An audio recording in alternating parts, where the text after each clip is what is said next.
En quelques secondes à peine, l'image a fait le tour du monde, les barrières tombent et des centaines de manifestants envahissent le circuit de la Vuelta, en plein cœur de Madrid.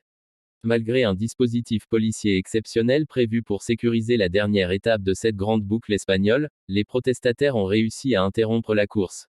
Pour eux, c'est une victoire symbolique.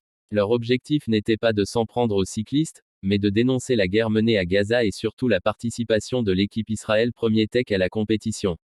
Un manifestant l'a résumé ainsi: nous ne sommes pas contre la Vuelta, ni contre les coureurs, pas même contre les Israéliens en tant qu'individus. Nous voulons dénoncer les crimes commis par le gouvernement israélien, les meurtres, le génocide. À une cinquantaine de kilomètres de la capitale, les cyclistes, eux, n'ont eu d'autre choix que de poser pied à terre. La finale de l'épreuve est annulée, un fait inédit pour une grande course internationale. C'est l'épilogue d'une compétition déjà marquée, depuis son départ, par une série de perturbations liées à la cause palestinienne. En tout, 6 étapes ont été écourtées ou stoppées net. Dans certains cas, des chutes de coureurs sont survenues dans la confusion. Les podiums et cérémonies prévues le dimanche de clôture ont également été annulés. Le Danois Jonas Vingegaard, officiellement vainqueur, a exprimé sa déception. Pour lui, ce qui aurait dû être un moment de célébration restera à jamais terni. La politique s'est rapidement invitée dans ce tumulte. Le Premier ministre espagnol Pedro Sánchez a pris la parole quelques heures avant la fin chaotique de l'épreuve.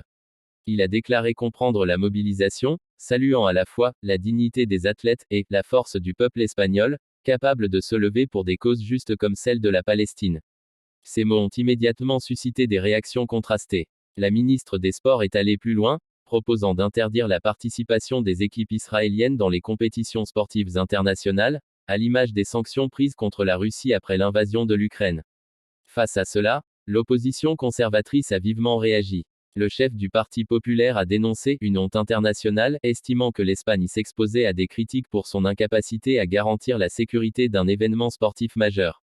Les images des manifestants sur la ligne d'arrivée, banderoles à la main, resteront comme le symbole d'un événement où le sport, la politique et la question palestinienne se sont entrechoqués.